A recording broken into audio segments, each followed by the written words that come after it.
अस्सलामु अलैकुम वरहमतुल्लाहि वबरकातुहू। बिस्मिल्लाहिर्रहमानिर्रहीम।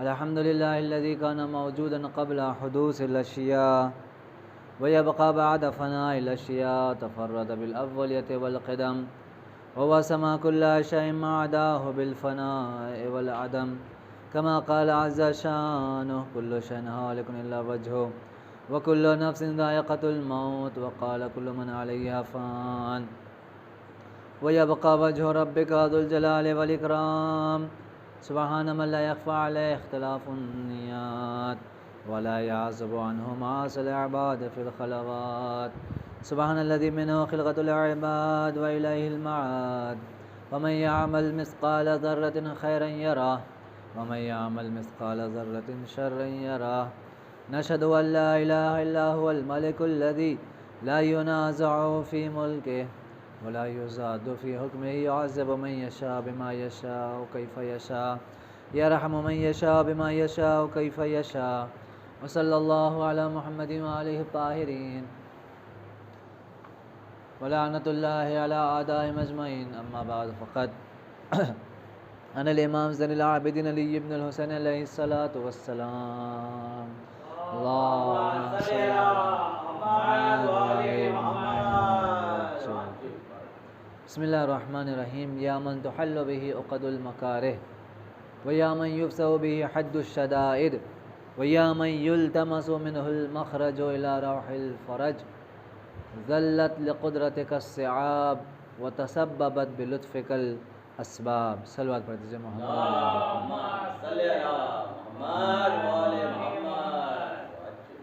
चौथे इमाम की मशहूर और मारूफ़ दुआ जो सहीफ़े कामिला में 7वें नंबर की दुआ है। इस दुआ में इमाम खुदावंद आलम से परेशानियों के वक्त, बहुत ज़्यादा सख्तियों के वक्त किस तरीक़े से दुआ मांगनी चाहिए, उस दुआ का अंदाज़ मौला इसमें हमें समझा रहे हैं। दुआ शुरू होती है इस लफ्ज़ से कि या मन तुहल्लु बिही उक़दुल मकारिह, ऐ वो ज़ात जो मेरी नापसंद और नागवार मौक़ों पर, मेरे मुश्किलात के मौक़ों पर उन मुश्किलात का हल है। या मन तुहल्लु बिही उक़दुल मकारिह, ऐ वो ज़ात जिसके पास मेरी नागवार बातें हल हो जाती हैं। व या मन युफ़्सहु बिही हद्दुश शदाइद, ऐ वो ज़ात जिसके पास सख्तियाँ, परेशानियाँ आखिरी मरहले में आकर, जिसको कहा जाए कि दम तोड़ देती हैं। व या मन युल्तमसु मिनहुल मख़रजु इला रौहिल फ़रज, ऐ वो ज़ात कि जिसकी बारगाह में इल्तिमास की जाती है। किस वक्त, किस बात के लिए इल्तिमास किया जाता है, किस बात के लिए रिक्वेस्ट की जाती है कि मिनहुल मख़रजु इला रौहिल फ़रज, कि मैं मुश्किलात से निकलूँ और बेहतरी की तरफ जाऊँ, आसाइश की तरफ जाऊँ। यहाँ तक अल्हम्दुलिल्लाह हम लोगों ने बातों को समझने की कोशिश की। अब जो जुमला शुरू हो रहा है कि ज़ल्लत लिक़ुद्रतिका अस्सिआब व तसब्बबत बिलुत्फ़िकल अस्बाब, ऐ वो खुदा कि जिसकी बारगाह में परेशानियाँ, साब यानी मुश्किलात, ऐसे यहाँ पर देखिए तकरीबन मुश्किलात को अलग अलग अंदाज से इमाम ने लफ्ज़ में बयान किया है। कहीं पर उक़दुल मकारिह कह रहे हैं, मकारिह यानी नापसंद चीज़ें, मेरे मिजाज के ख़िलाफ़ जो काम हो उसको मकरूह किसे कहते हैं? जिसे कराहत आती हो, यानी जिसे खाने के लिए, पीने के लिए कराहत आती हो, या फिर जो हमारे बदन के लिए कहीं ना कहीं थोड़ा बहुत नुकसान रखता हो, थोड़ा नुकसान रखता हो, उन चीज़ों को अल्लाह ने मकरूह करार दिया है। जैसे कलेजी खाना, बहुत अजीब बात कह दी मैंने, कलेजी मकरूह है। या फिर डायरेक्ट धूप से गर्म किया हुआ पानी से वज़ू करना, डायरेक्ट धूप से, यानी डायरेक्ट धूप की रोशनी उसके ऊपर पड़े, उसका रीज़न क्या है? या सफ़ेद धब्बों की बीमारी इंसान को होती है। तो ये जो मकरूह है ये कहीं ना कहीं इंसान की ज़ात में नुकसानदेह है। या हालत निजासत में खाना खाना कि जिससे बरकतें दूर हो जाती हैं, या हालत निजासत में बहुत देर तक रहना, ये सारी मकरूह है। तो मकरूह यानी क्या, जो नापसंद हो, वो कदुल मकार है। यहाँ पर इमाम ने अलग अंदाज से मुश्किल को कराहत के और नापसंद लफ्ज़ से इस्तेमाल किया। फिर आगे मौला जाकर फरमा रहे हैं हद्दुश्शदाइद, शदाइद यानी बहुत ज़्यादा अंडर प्रेशर जिसमें इंसान आ जाता है कि अब ये मुश्किल मुझसे बर्दाश्त नहीं हो रही है, बर्दाश्त से बाहर, उसे शदीद या शदाइद कहते हैं। फिर इमाम ने इसी मुसीबत को अलग नाम से याद किया, ज़ल्लत लिक़ुदरत का सआब, ऐ वो ज़ात, ऐ वो खुदा जिसके बारगाह में आकर, जिसके लुत्फ़ करम में परेशानियाँ क्या आती हैं, घुटने टेक देती हैं। घुटने उसके सामने परेशानियाँ दम तोड़ देती हैं, अगर सीधा सीधा इसका तर्जुमा किया जाए। ज़ल्लत यानी ज़लील होना, रुसवा होना, किसी के सामने झुक जाना। ये मुश्किलात किसके सामने झुकती हैं? खुदाया तेरे लुत्फ़ करम के सामने। अगर मेरा तेरे लुत्फ़ करम पर ईमान और यकीन ना हो तो फिर मैं कोई गलत फ़ैसला, कोई गलत कदम उठा सकता हूँ। आज माशरे की सबसे बड़ी जो वजूहात है कि जो पूरे माशरे की बात कर रहा हूँ, अफसोस की बात यह है कि ये चीज़ें हमारी कौम में भी दाखिल हो चुकी हैं। लिहाजा अभी चंद दिन पहले जो हादसा पेश आया हमारे एक अज़ीज़ के साथ, ये और भी बहुत सारे ऐसे किस्से हैं, लेकिन धीरे धीरे हमारी कौम में ये चीज़ दाखिल हो रही है। एक ज़माना था कि जहाँ हमारे उलमा बड़े फ़ख्र से कहते थे कि हमारी कौम में लोग ख़ुदकुशी नहीं करते, बड़े जिसको कहा जाए बड़े फ़ख्र से कहा जाता था। लेकिन अफसोस इस बात का है कि हमारी कौम में भी ये मनहूसियत और ये हराम काम दाखिल हो चुका है। वजह क्या है? वजह यह है कि मायूसी, मुश्किलात से मायूसी, ज़िंदगी से मायूसी, और सबसे अहम खुदा से मायूसी। शैतान का सबसे बड़ा हथियार क्या होता है? इंसान को खुदा से मायूस कर दे, क्योंकि वो ख़ुद सबसे पहले मायूस हुआ है। ला इन्नहु ला ययअसु मिन रौहिल काफिरीन, कि जहाँ खुदावंद आलम फरमाता है, या जनाब यूसुफ और याकूब के सिलसिले में कि जनाब याकूब ने अपने बेटों से कहा है कि जाओ ढूंढो मेरे बेटे यूसुफ को। ला तयअसु, और मायूस मत होना, क्योंकि मायूस होना कुफार की अलामत है, इब्लीस की अलामत है। शैतान क्यों बना? क्योंकि वो खुदा की रहमत से मायूस हो चुका था, वो नाउम्मीद हो चुका था कि अब मेरा कुछ नहीं बनने वाला, मैंने इतना सब कुछ किया लेकिन अब मेरा कुछ होने वाला नहीं है। तो फ़ौरन खुदा के ख़िलाफ़ और खुदा की बगावत में आ गया। तो शैतान तकब्बुर से शैतान नहीं बना है। तकब्बुर तो बात का मरहला है कि मैं आदम से बेहतर हूँ, नहीं, वो सबसे पहले मायूस हो गया खुदा की रहमत से। जबकि खुदावंद आलम ने उसे कोई कंडीशन नहीं दिया था कि तू जो मांगना है मांग ले, सिर्फ इन चीज़ों को छोड़ कर नहीं मांगना। नहीं, खुदा ने कहा था तुझे तेरी इबादत के बदले में जो चाहिए बोल ले, जो चाहिए मांगना है मांग ले। जन्नत मांग सकता था, तौबा मांग सकता था, मग़फ़िरत मांग सकता था, बहुत कुछ मांग सकता था। लेकिन चूँकि मायूस हो गया खुदा की रहमत से, तो जहाँ इंसान के अंदर मायूसी आ जाती है वहाँ पर ख़ुद भी बहकता है और दूसरों को बहकाने का काम भी करता है। लिहाजा हम सब के लिए अपनी ज़िंदगी में, ख़ुसूसन अपनी ज़िंदगी में और दूसरे तमाम माशरे में, कोई भी ऐसा काम करना कि जिससे माशरे के अंदर मायूसी पैदा हो, ये शरीयत के एतबार से हराम है।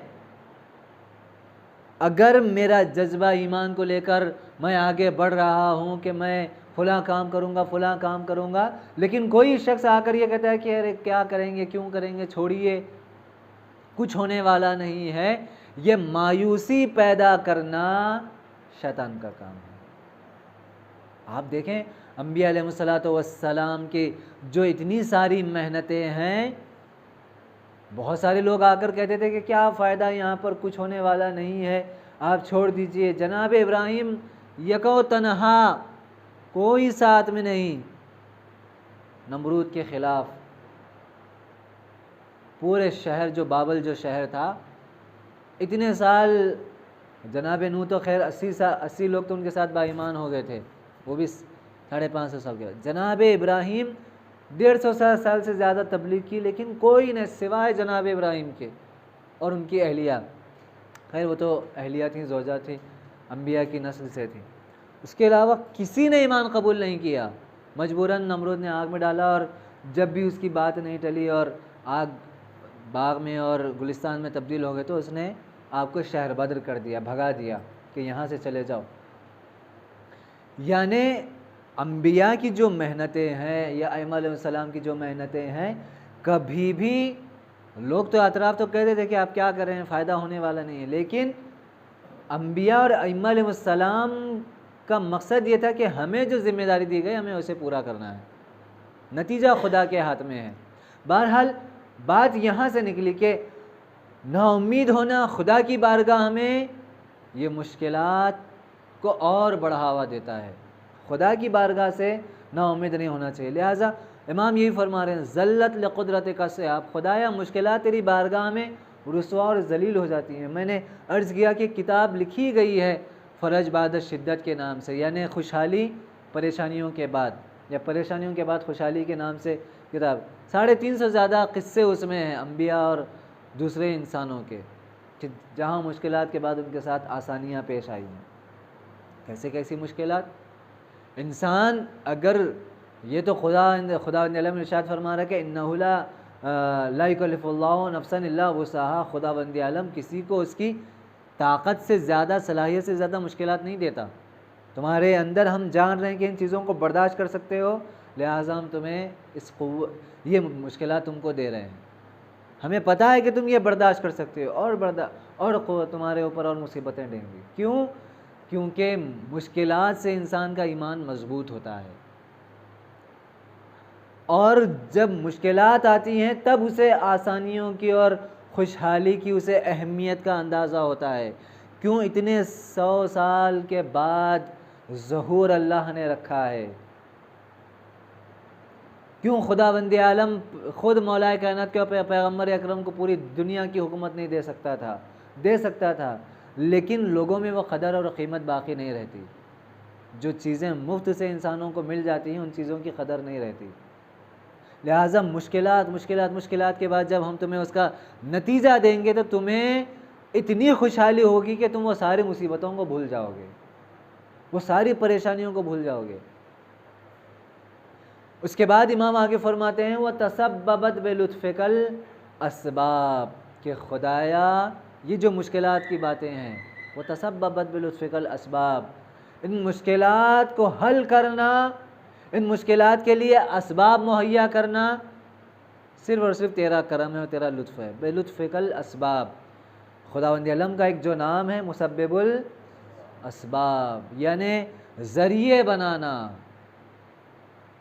तुफ़ैल बनाना, वसीले बनाना। ये अक़ीदा तौहीद में एक पूरा डिस्कशन है, एक चैप्टर है इल्लत और इलल का, सबब और असबाब का, कि ये जो हवा आ रही है क्यों आ रही है? पंखे की वजह से आ रही है। ये हवा और पंखे में कनेक्शन है जिसको इल्लत और मालूल कहा जाता है, यानी असर और तासीर। हवा क्यों आ रही है? क्योंकि पंखा है। लेकिन अगर कहा जाए कि ये पंखा कब तक है? जब तक लाइट है, करंट है। ये करंट अगर ख़त्म कर दिया जाए, ये लाइट, ये बिजली अगर ख़त्म कर दी जाए, ना हवा है ना पंखे का कोई असर है। इसी को सबब और इसी को इल्लत कहते हैं। एक अक़ीदे तौहीद है, पूरा बड़ा चैप्टर है, और इसी को जाकर फिर अहले सुन्नत में 2 अक़ीदे हैं, अशायरा और मुअतज़िला के, कि जहाँ पर एक अक़ीदा ये है कि इंसान मजबूर है, टोटल मजबूर है, वो जो कर रहा है वो ख़ुद नहीं कर रहा है, अल्लाह उसे करा रहा है। एक ये है कि नहीं, 100% इंसान को पूरा इख्तियार है, पूरा इख्तियार इंसान के हाथ में है।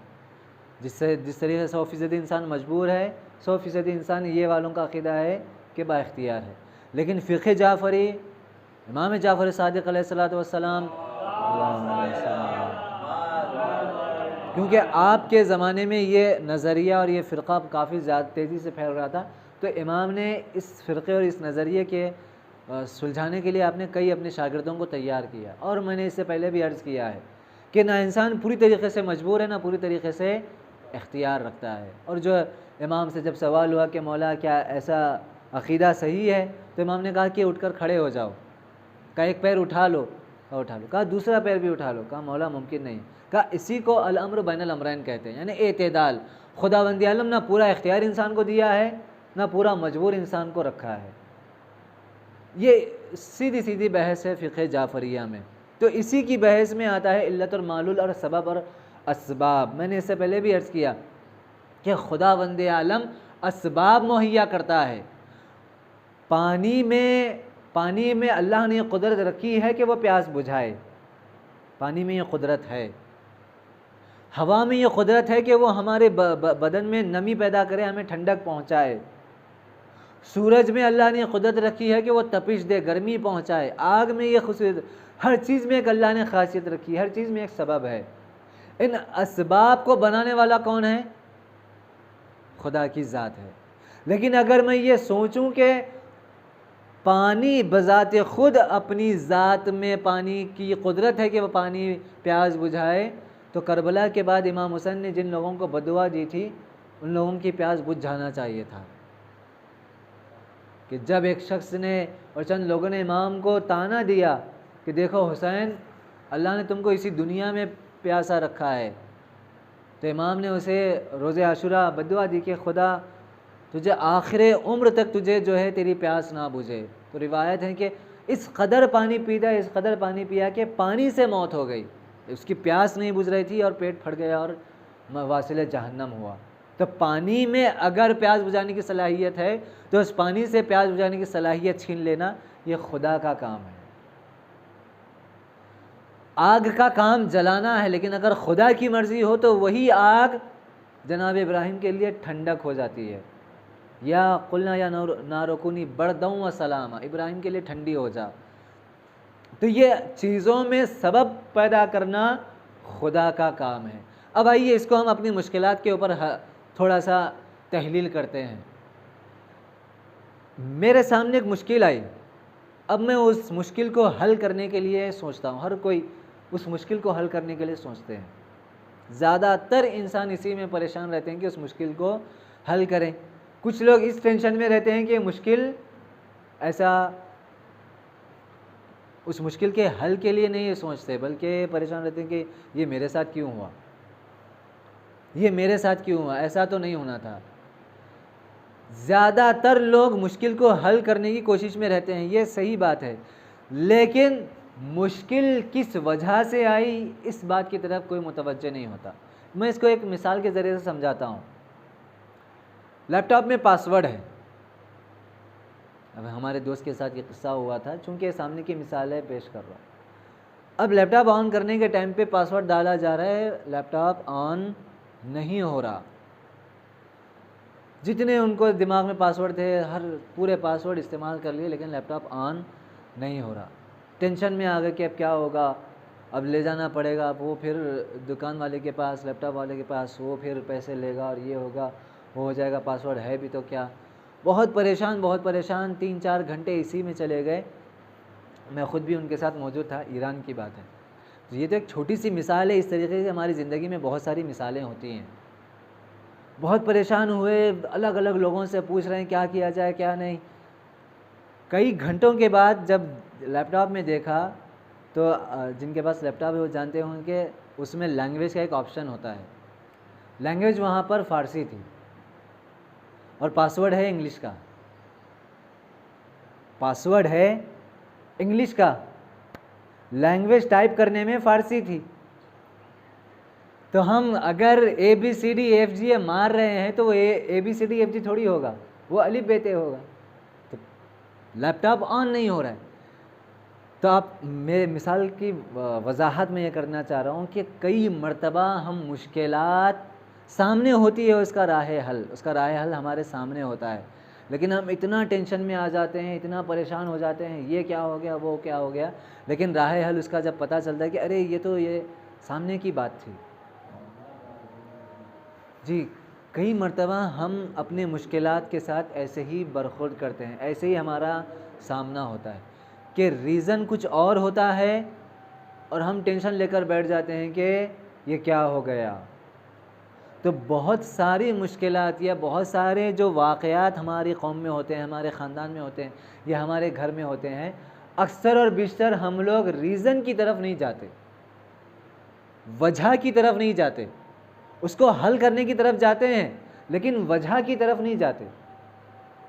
अगर वजह की तरफ हम चले गए कि ये क्यों हो रहा है, तो बहुत सारे मुश्किलात हम जितना अपना खून जलाते हैं या जिसको कहा जाए कि हम जितना हम परेशान होते हैं, वो परेशानी हमारी ख़त्म हो जाएगी। एक मैं बहुत सामने की मिसाल देता हूँ कि एक बच्चा है, आपके एतबार से वो गलती कर रहा है तो आपको गुस्सा आएगा कि ये क्यों ऐसा कर रहा है, लेकिन अगर एक आलिमाना निगाह की तरफ से देखा जाए, एक वो जो तजुर्बा रखते हैं, तो उसकी उस गलती पर उनको गुस्सा नहीं आएगा, क्योंकि वो जान रहे हैं कि इसकी गलती या ये जो इसकी हरकतें हैं वो किस वजह से हैं।